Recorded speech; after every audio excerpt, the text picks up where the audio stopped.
In general, the correlation between economic growth and moral has also occurred in China since the reform and opening up. With economic growth and social development, the general immorality that used to be caused by continuous socio-political movements and economies has completely changed. Most people have already lived a decent life or a well-off life, and the large-scale death of starvation, death from disease, and death from exhaustion has been greatly reduced or even disappeared. How is China's economy, and indeed its politics and society, heading into the future? From the experience since the reform and opening up, economic indicators in the material sense, such as escaping the middle-income trap and entering a high-income economy, are relatively easy to specify. At the same time, people's pursuit of material goals also has self-motivation, because this is in line with human nature. Selfish demands. However, in any society, people are the main body, and people must be taken into consideration when pursuing economic goals. It is often said that how far a man can go depends on how far his thoughts can go. It can also be said that how far a person's thoughts can go determines how far a country's economy can go. Although this does not mean everyone is required to have ideas, the society must have a cultural middle class with ideas to lead the progress of the society, otherwise the progress in the material sense may not necessarily lead to the progress of the overall society, and it may even lead to disaster, such as the irrational pursuit of one-sided development, the pursuit of various utopias and so on. The relationship between culture and economic growth, both positive and negative, has been discussed by many scholars. German sociologist Max Weber's Protestant Ethics and the Spirit of Capitalism describes and analyzes the contribution of Protestant ethics culture to the development of Western capitalism, and the group of entrepreneurs is the cultural carrier of Protestant ethics. On the contrary, American economist Thorstein Veblen's The Theory of the Leisure Class pointedly stated the negative impact of luxury culture on economic growth at that time. Contemporary economist Benjamin Friedman's The Moral Consequences of Economic Growth tells about the relationship between economics and morality. Poverty and underdevelopment restrict people's moral standards, but the reverse is also true. Human moral standards will also restrict economic development. It is not difficult for people to observe a phenomenon in developed societies, that is, the relationship between wealth and people. When the economy develops to a certain stage, changes in people become important, because if people's culture cannot be improved, it will be difficult for the economy to rise to a higher level. Economic development is created by consumption and technology. As far as consumption is concerned, people's food, clothing and transportation are limited, while cultural consumption is unlimited. Technological creation is a product of the cultural middle class. In the post-industrial society and the age of information technology, without cultural imagination, technological creation becomes extremely difficult. In a word, a rich society depends on a rich cultural personality. Today, the main body of Western society is the cultural middle class. Some studies have found that although Western societies have experienced globalization and various economic difficulties, high-end technology and high-end capital have not been lost. This is why the West has not declined as quickly as one might think. The cultural middle class is the carrier of high-end technology and high-end capital. What kind of reference significance does the cultural middle class have for China's reality? In the past 40 years, China has created an economic miracle, transformed from a poor country into the world's second largest economy, and its per capita national income is close to $10,000. More importantly, through large-scale poverty alleviation in China, nearly 800 million people have bid farewell to the state of absolute poverty since the reform and opening up. In other words, the middle class, or material middle class, in the sense of material life is already quite a lot. Cultural poverty leads to lack of public morality. It is a pity that even the material middle class is still culturally proletarian, or even rogue proletarian. Even the most affluent groups can hardly be said to have escaped the proletarian pattern culturally. The question is, how can China escape the middle-income trap under the situation of cultural proletariat? How to transform from quantitative economic growth to qualitative economic growth? How can the material middle class avoid today's luxury consumption through deep cultural consumption? How to cultivate a healthy society by cultivating a cultural middle class? All of these are related to the future of China's economy, and even the future of the entire country and society. Cultural poverty is nakedly manifested in every detail of daily life. The so-called uncivilized phenomenon in China not only occurs at the bottom of society, but also among the rich. It is not difficult to observe in high-end residential areas that many people are already in the middle class or beyond the middle class in terms of material life, but their cultural life still has the characteristics of being poor or even hooligans. They are irrational, law-abiding, and greedy for small and cheap things. There is no sense of public order in the community. The inside of your house may be magnificent, but the outside is dirty and messy. My own house is spacious enough, but I try my best to encroach on public space. The absence of public order is the product of a lack of public morality, which is a product of the cultural middle class. The lack of a cultural middle class has made Chinese social ideology Latin American. The society swings between the extreme left and the extreme right. People are highly emotional and irrational. This situation is reflected in the relationship between the poor and the rich. The poor hate the rich, and the rich hate the poor. Poor people don't like others, they always think about how to redistribute and rob wealth. Rich people have no sympathy for the poor, believe in money can do things, and are lawless. It is not difficult for such a rich group to be hated by the bottom group. The lack of a cultural middle class is also reflected in the relationship between officials and the public. Official power corruption is also related to cultural poverty. The public hopes that officials will be of high moral character, and that they can provide services to the people by drinking the northwest wind.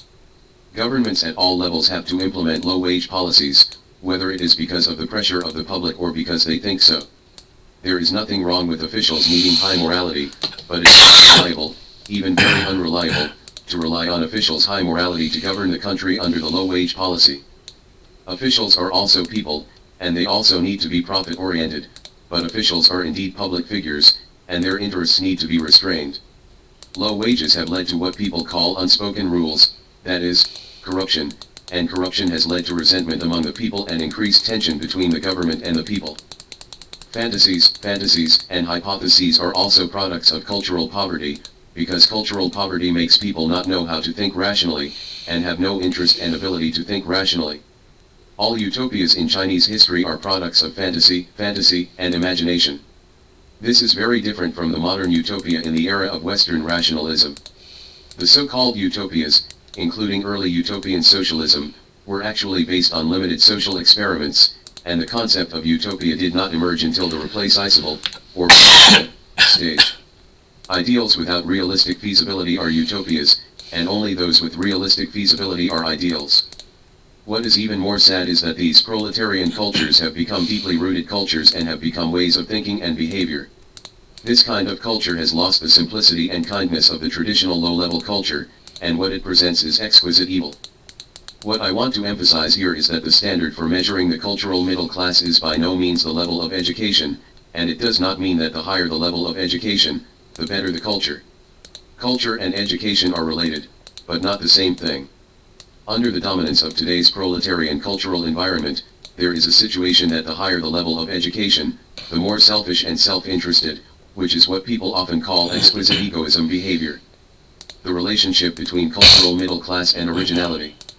What is the relationship between the cultural middle class and China's economic development? Just like in the West, people can discuss this issue from many angles, but here I just want to discuss a simple question: why are there so few original ideas and technologies in China? If you put the lack of original ideas and technologies into the content of the supply-side reform that China has been discussing these years, it is easier to understand its impact on the economy. Simply put, originality belongs to the supply side, and the lack of originality means that there is no power from the supply side. Why is there a lack of originality? This question can have countless answers, but in the end it all boils down to a very simple answer: few people can look up at the stars. As far as technology is concerned, people are very sensitive to interests, and they can apply it immediately when they have technology. Recently, the United States has accused China of stealing American technology. In fact, China is the largest application market for American technology. Some people say that China is the world's largest manufacturing base, which is an exaggeration. Rather, China is the world's largest assembly base. In the process of Western technology spreading to China, counterfeit versions often flood the market, and often fail to respect other people's intellectual property rights. This situation has happened in almost all developed countries. For example, the United States, Germany, and other late developing countries also learned from the United Kingdom in the early days. Japan learned from the United States and Europe, and South Korea learned from Japan. The problem is, these countries quickly pass the learning stage and enter the originality stage. But in China, people have lacked interest in original things for a long time, and even lacked ability. As a result, they are always controlled by others and always stay in low value-added industries. It was not until the trade war between China and the United States in the past 2 years that many people realized that the gap between themselves and the United States was still so huge, and in many ways it was difficult to bridge. Today, the ultimate goal of the trade war between the United States and China is to position China's industries at the low end of the industrial chain and added value. As long as China's technology does not challenge or surpass the United States will remain the world's leader. Of course, more and more people in China are now aware of the importance of original technology and are determined to invest heavily in research and development. It is one thing to wish, but another to realize it. Even if we rush to catch up now, it will take a lot of time. More importantly, it is still unknown whether the current situation can be sustained without a cultural middle class. Cultural proletariat is even more manifested in the social sciences. In a word, cultural proletariat leads to the lack of the right to speak, both internally and in the international community. Many scholars have only played the role of Western knowledge compradors, busy selling knowledge. Although China has undergone unprecedented transformation in world history, and the West has tried every means to understand China, Chinese scholars just cannot provide effective knowledge. The West is not very interested in the knowledge that China imports from the West, because they are already familiar with it, and because this knowledge cannot explain the reality in China. Cultural proletariat fails to produce new knowledge. On the other hand, the study of Marxism can be said to be a government school in the traditional sense, and China is actually a big country in the study of Marxism, with the largest number of Marxist research institutions and researchers in the world. However, in all fairness, with such a large amount of human, financial, and material resources invested, how many original researches are there? Since Mao Zedong, the sinicization of Marxism has been the endeavor of all parties, but until now, what is the sinicization of Marxism? The intellectual community has failed to produce a knowledge system that can explain China, and many people attribute the reasons to the political and management system. The political environment and management system are naturally important, but they are not the only reasons. It would be an oversimplification to think that the lack of effective knowledge is simply the result of a lack of free speech. When centralization was implemented in Chinese history, it did not hinder the knowledge production of intellectuals, and when decentralization or even the disintegration of state power, no new ideas emerged. If the intellectual community cannot reflect on its own interests, abilities, and methodology in knowledge production, no matter how good the external environment is, it will not help the production of effective knowledge. For example, in the 1980s and 1990s, everyone complained that the intellectual world was too poor to concentrate on learning. Now, the conditions of most intellectuals have been greatly improved, especially those famous professors, but does the improvement of conditions help the production of knowledge? It is an absurd reality that the more money there is, the more corrupt the intellectual world becomes. In the past, when there was not much money, everyone could concentrate on doing some learning. Now that there is too much money, everyone turns to robbing money in various ways. In this way, learning will naturally be abandoned. In fact, the advent of the social media era has accelerated the downward speed of the intellectual world. In order to compete for fame or money, everyone joined the traffic-grabbing team one after another. Some schools even openly use traffic for the performance of academics. The intelligentsia blindly vulgarized, just to please the masses. What to do? The only way is to first cultivate a cultural middle class, and on the basis of the cultural middle class, cultivate a group of cultural aristocrats. Of course, the nobles mentioned here are not material nobles in the traditional sense, but, as the German philosopher Kant said, a group that can have time, interest, and ability to look up at the stars. Only in this way can the economy have hope, and the country and nation will have hope. Since the reform and opening up, China first mentioned the four modernizations, and later added institutional modernization, but it just forgot the modernization of people. The cultural middle class is undoubtedly the theme of human modernization, which is to cultivate a wealthy personality. Without a rich personality, it is difficult for a country to become rich and maintain it.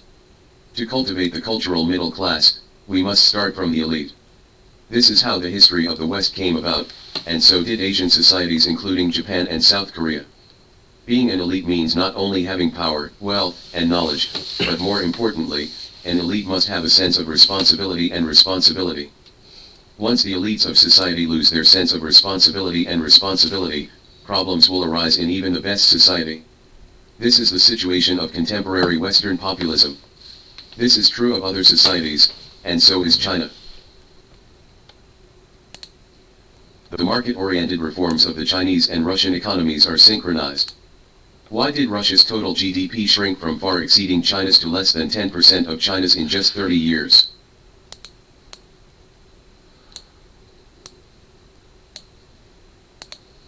The market-oriented reforms of the Chinese 30 years of transformation. Why did Russia turn from a big brother to a poor neighbor? Text/Wang Mingyuan. Source/No 6 Courtyard of Fukinman. 1. Over the past 30 years, the growing power divide between China and Russia. Since the Russia-Ukraine conflict, Russia has not only exposed its military weaknesses, but also its economic fragility. However, the Russian economy was a different story 30 years ago. In the early 1980s, the GDP of the Soviet Union was more than 10 times that of China. If Russia accounted for 70% of the total economy of the Soviet Union, the GDP of Russia at that time should also be about 7 times that of China. Even after the economic downturn in the late Soviet Union, according to World Bank statistics, the GDP of newly independent Russia in 1991 was still nearly 1.4 times that of China, $517.9 billion versus $379.5 billion. In the early stage of my country's reform in the 1980s, many high-level leaders proposed the goal of catching up with the Soviet Union by the middle of the 21st century. From the perspective of people at that time, the Soviet Union seemed to be an insurmountable peak. But just over 30 years later, my country's GDP is already 10 times that of Russia. In 2021, the total GDP of the two countries will be $18.03 trillion and $1.77 trillion respectively. Russia's GDP is nearly 10% lower than that of Jiangsu, my country's second largest economic province. Considering the impact of the conflict between Russia and Ukraine and the depreciation of the ruble, Russia's GDP will continue to shrink this year and may be overtaken by more Chinese provinces. Although it is not possible to judge heroes based on GDP, such a large gap in output value at least explains a lot of problems. Since 1990, the proportion of China and Russia in the world has changed. Russia has dropped from 4% to less than 2%, China has risen from 2% to 14%, source, World Bank. It has just been 30 years since the disintegration of the Soviet Union, and it is also the 30th anniversary of Deng Xiaoping's Southern Talks. After the disintegration of the Soviet Union, Russia launched market-oriented reforms. At the same time, the disintegration of the Soviet Union also triggered Deng Xiaoping's sense of urgency for reform. Less than a month later, he published the Southern Talks market-oriented reforms. Therefore, although China and Russia adopted different political systems, the timing of economic reforms was synchronized and the direction was the same. From the perspective of economic history, 1992 was the first year of market economy in both China and Russia. However, why are the results of economic reforms in China and Russia very different, and why the big brother was surpassed by the little brother? Why does Russia have little sense of presence in the global economy except for energy exports? These are questions worthy of serious consideration. All of this starts with the road of economic transformation in Russia after the collapse of the Soviet Union. The market-oriented reforms of the Chinese and Russian economies both started in the 1980s and officially started in 1992. 2. Failed transformation. Some people may say that Russia's economic decline is due to the fact that it adopted shock therapy during its transformation and was limped by the West. After the shock therapy, the Russian economy has indeed shrunk seriously, but we should see that this is also the path generally adopted by the marketization of the former Soviet and Eastern Socialist countries. China also experienced large-scale state-owned enterprise reforms in the 1990s, economic difficulties, but the pain of reform is temporary. Most of the former Soviet Union and East countries gradually embarked on the channel of sustained economic growth around 2000. Only Russia's economic transformation and development has been bumpy. Some may also say that Russia's decline is due to Western sanctions. But if we look at the international situation in the early 1990s, China faced far more international sanctions than Russia. At that time, the West accepted Russia, which had changed its political flag, more than China. Therefore, the failure of Russia's transformation still needs to be found from the internal causes. If we compare the transformation paths of China and Central and Eastern European countries, we find that the failure of Russia's transformation is still rooted in its excessive superstitious belief in authoritarianism in its economic reforms, which failed to truly stimulate social vitality, and did not follow a path of development through the establishment of a macro control mechanism. Private enterprises and small and medium-sized enterprises encourage technological innovation and establish a sound market economic system. This has led to insufficient motivation for technological innovation, comprehensive deindustrialization, degeneration into a country dependent on energy and raw material exports, and a serious decline in economic stability and international competitiveness. Specifically, several main features of Russia's economic transition are as follows. First, the oligopoly parasitic on power has monopolized most of the economic resources. Private enterprises and small and medium-sized enterprises have a very low level of development, and a healthy market economic order has not been established.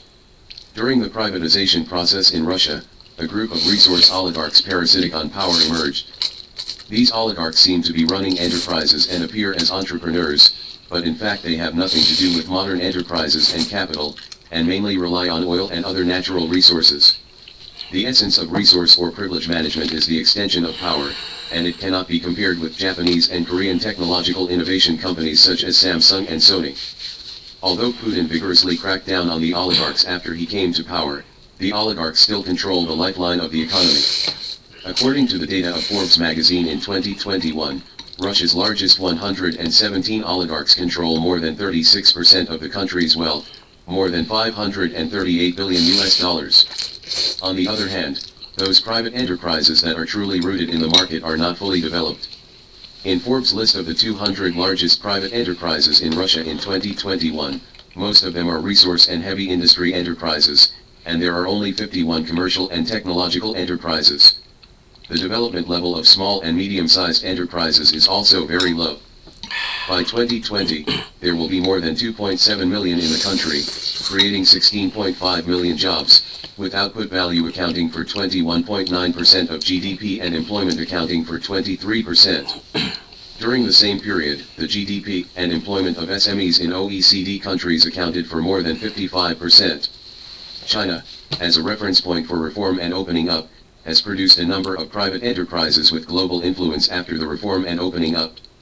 The number of small and medium-sized enterprises has also exceeded 30 million, creating 60% of GDP and 80% of jobs. This can be said to be the most proud basic achievement of China's reform and opening up. Second, the economy is deindustrialized. Energy and primary material processing industries are increasingly becoming the main components of the economy, and technology-intensive industries are gradually being marginalized. Before the disintegration of the Soviet Union, it was one of the manufacturing countries in the world. For example, around 1980, the Soviet Union produced more than 20 million white goods annually, making it the fourth largest producer of home appliances in the world. With an annual output of 2.2 million cars, it was the fifth largest. A country that produces automobiles, it is also at the forefront of the latest technology. It is the world's second largest producer of industrial robots, the second largest producer of CNC machine tools, and the third largest producer of electronic computers. However, the corporate structure created by Russia's economic transition has led to an increasingly serious path dependence on resources, the rapid decline of the manufacturing industry, and the great strides of deindustrialization of the economy. In the national economy, the proportion of the energy and raw materials industry has increased from 47.5% in 1991 to 67.5% in 2018. The proportion of the output value of technology-intensive industries such as machine manufacturing has dropped from 28.2% to 11.6%, while the ratio of China and the G7 industrial countries are both at 50% about. According to the World Development Report 2020 released by the World Bank, Russia's participation in global value chains belongs to the limited primary product participation type, which belongs to the same echelon as Argentina, Mongolia, Kazakhstan, and some African countries. In 2018, the export value of Russia's high-tech products was only equivalent to 1.5% of China's, $10.1 billion versus $670.8 billion, and most of them belong to military products, with few civilian products. Third, The problem of imbalance in severity continues to intensify, the industrial system is incomplete, and the consumer market and business services are sluggish. In the era of planned economy, China and the Soviet Union face the same problems of imbalanced proportion of light and heavy industries and underdevelopment of light industry. However, China effectively solved this problem in economic reform and became the most developed country in light industry manufacturing in the world. Not only did Russia fail to solve this problem during its transformation, but it became more and more unreasonable. In 1991, Russia's light industry accounted for about 18.5%, and in 2018 it was further reduced to 13.1%. Anyone who has travel or living experience in Russia knows that most of its daily commodities are imported from abroad, basically relying on Europe, America, and Japan for high-end products, and relying on China for low-end products.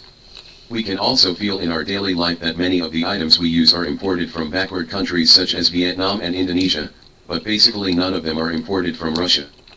On the other hand, in Russia's tertiary industry, commerce, logistics, and finance that serve the general public are underdeveloped, and the operating efficiency of the national economy is low. Taking the transportation industry as an example, the current development level of Russia's transportation industry basically stays at that before the disintegration of the Soviet Union, and there is no modern logistics industry. The average time for postal parcels from Astrakhan to Sochi, which is more than 500 kilometers away, is 9 days, and the average cross-border logistics cycle from China to the European part of Russia is 30 days. It takes 3 to 5 days. The decline of Russia's light industry and tertiary industry can be seen from a story. During the 2018 World Cup in Russia, the organizing committee needed to temporarily add a batch of 2-meter-high large-scale mascots Abubakar, but found that there was no manufacturer in Russia that could complete it. Finally, through the 1688 platform under Alibaba, it matched the Chinese mascot in time. The manufacturer quickly completed the integration of various raw materials required for the production of dolls, and finally completed the batch of mascots in less than a month, which solved the urgent need of the Russian organizers. This is a stark contrast between China and Russia's economic design, production, organization, manufacturing, and logistics capabilities. The manufacture of mascots involves hundreds of processes, requires multiple industrial sectors, and has a transportation distance of nearly 10,000 kilometers. However, China can rely on active modern small and medium-sized enterprises, high standards of commercial digitalization, and well-developed manufacturing plants to quickly complete tasks, reflecting the power of digital production. In Russia, not only is the manufacturing and logistics chain incomplete, but the level of organization and operation is still in the traditional industrial period. 3. The consequences and risks of the failure of economic transformation. In short, Russia's economic transformation since 1992 has not completed the mission of building a modern market economic system. In the past 30 years, Russia's nominal economic aggregate has only increased by 2.4 times, while China's has increased by 37.3 times, and the Central and Eastern European countries have also increased by more than 6 times on average. Russia's transformation can be said to be a negative teaching material. Moreover, this failed economic system and transformation of economic structure have brought fatal hidden dangers to the Russian economy in the future, seriously affecting the sustainability of economic growth, the vitality of participating in international competition, and the ability to resist pressure against external risks. First, economic growth is extremely unstable and is severely constrained by the international energy market and the international situation. A complete industrial system, well-developed small and medium-sized enterprises, and continuous innovation drive are the fundamental signs of a country's development and stability. We have seen that the countries with the best economic growth performance in the past 30 years basically meet this characteristic. However, among these items, Russia is very deficient in each item and has fallen into an energy trap. The contribution rate of energy exports to economic growth has risen from 35% in 2001 to about 70% at present, causing Russia's economic severely constrained by international energy prices and the international situation. Every energy market shock or foreign economic sanctions against Russia will lead to a sharp decline in the economy. Between 1992 and 2021, Russia's economy experienced negative economic growth for 9 years, and its economic growth rate was less than 2% for 6 years. The economy is like a roller coaster, with ups and downs all the time. It can be said that Russia is one of the economies with the worst economic growth stability and worst economic growth performance in the world in the past 30 years, which seriously does not match its superior resource endowment and good industrial and human resource base. Russia's GDP growth rate curve since 1990. The ups and downs are the most important feature of the Russian economy, and it is also the most unstable of the world's medium and large economies. Second, technological innovation and economic competitiveness have declined sharply.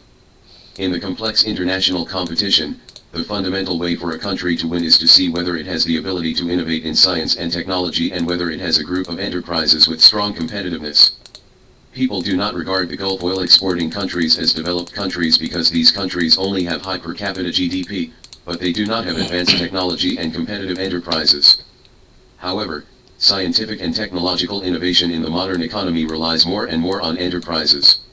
In the past, government-funded scientific research institutes and universities dominated scientific research, which is gone forever in developed economies. Therefore, having a group of enterprises with technological innovation is the key to improving technological and economic competitiveness. However, Russia, which has an underdeveloped market economy, still follows the old path of official scientific research. In 2019, Russia's national R&D expenditure was about $45 billion, of which the investment ratio was nearly 70%, while enterprises were less than 17%. In the same period, my country's R&D expenditure exceeded $320 billion, of which enterprise expenditure exceeded 75%. Enterprises have truly become the main body of innovation. According to the top 500 private enterprise R&D list released by the All China Federation of Industry and Commerce, Alibaba alone spends more than 100 billion yuan on research and development annually, exceeding the total R&D expenses of all Russian companies.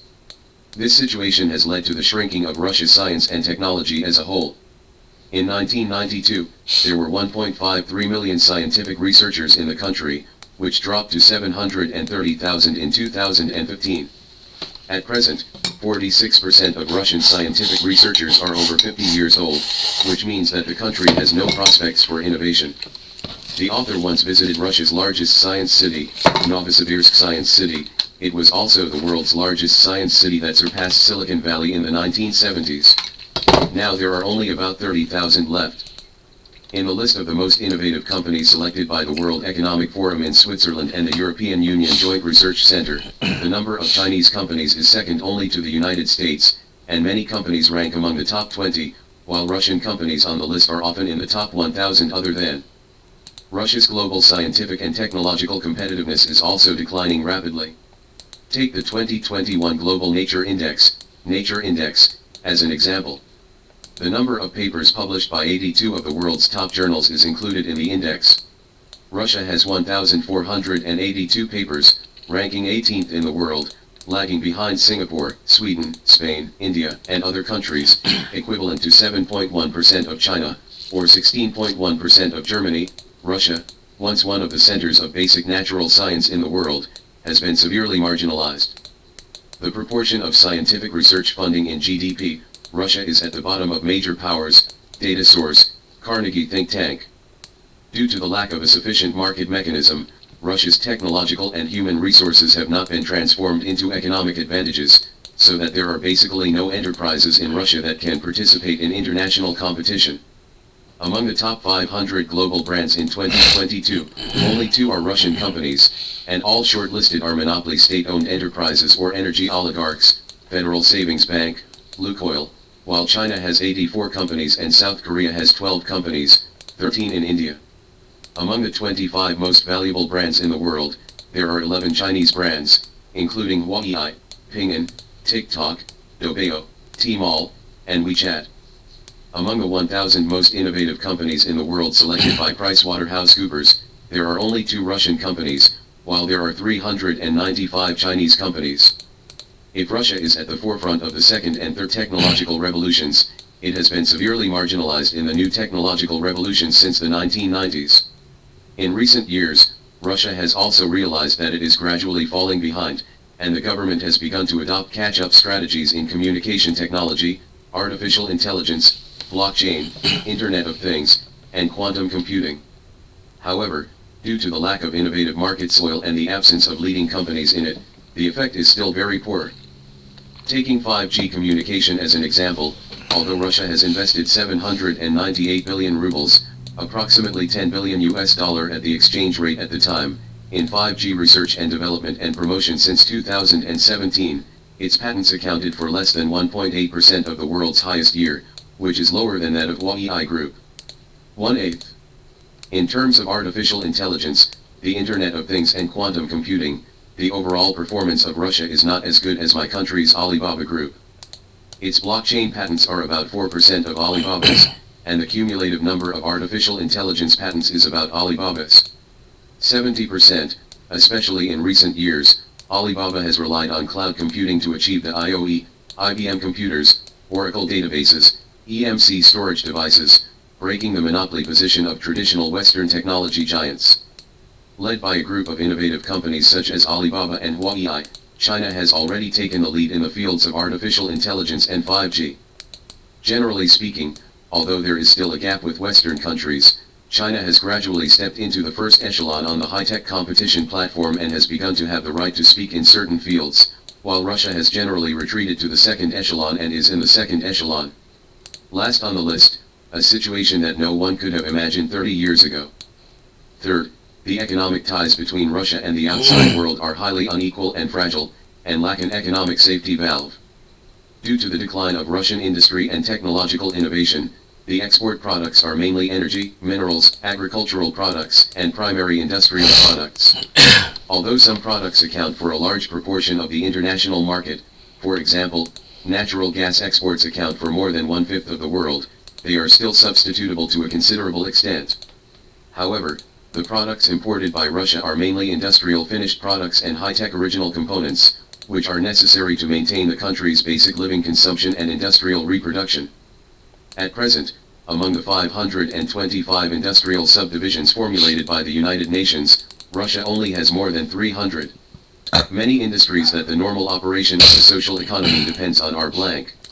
More than 60% of the industrial and technological products consumed in the country need to be imported. Therefore, Western countries can bear the cost of long-term sanctions against Russia, and can make up for Russia's supply gap by adjusting import sources, but Russia cannot endure long-term Western sanctions. The rudimentary nature of Russia's industry has also led to a lack of two-way investment with the outside world, and its economic ties have always been fragile. Russia has not attracted a large number of multinational companies to make productive investment like China. The cumulative number of American companies investing in China alone has reached 72,500, and most of the foreign capital it absorbs is financial investment made by offshore capital. A group of competitive companies like China have emerged to expand or raise funds overseas. As of last year, a total of 245 Chinese companies were listed in the United States, with a total market value of 1.88 trillion US dollars. In contemporary international relations, multinational corporations and economic and trade cooperation have increasingly become a pressure relief valve, or even a ballast stone, for international conflicts. Although Sino-US relations have fluctuated in recent years, the wide and deep economic and trade ties between China and the United States still make it difficult for some extreme US decoupling ideas to be realized. It can be said that the all-round economic cooperation between China and the West has enabled many economic cards to be played in foreign policy. On the contrary, Russia and the West lack such an inseparable, two-way, and in-depth economic relationship, which has led to the West being able to repeatedly and easily impose cutting sanctions on Russia. 4. Conclusion. The economic reforms of China and Russia are almost synchronized. They both started in the 1980s and started in 1992 on a large scale. The goals are also the same, both are to establish a market economy, liberate and develop productive forces. The only difference is that Russia's economic foundation, talents, and technological and educational conditions are far better than China's. However, today's rich and powerful big brother has become a poor neighbor. Russia's lessons and the successful experience of China and other economies once again tell us. 1. We must persist in improving the order of the market economy. Although the market economy is not a panacea, it is the least bad economic system. 2. We must encourage and protect the private economy and the development of small and medium-sized enterprises, which are the inexhaustible driving force for economic development and technological innovation. 3. We must adhere to the policy of opening up to the outside world. Although foreign economic cooperation has risks, it is still the most effective buffer valve to resolve international crises. In particular, multinational companies have increasingly become the ballast stone to avoid extremes in international relations. 4. We must catch up with the most cutting-edge technological revolution. The competition of the world economy is basically the competition of emerging economies. We must create conditions to allow our country to maintain a leading position in the fields of digital economy and artificial intelligence. On the other hand, Russia's imperfect market economy, underdeveloped market forces, and relatively closed economic environment can only aggravate the instability of economic development, and also increase the risk of decoupling the country from the external economy and falling into international conflicts. Over the past 30 years, the results of economic reform and transformation in China and Russia have been very different, confirming the conclusion of Deng Xiaoping's Southern Tour speech: without reform and opening up, without implementing a market economy, without developing production and improving people's lives, it is a dead end.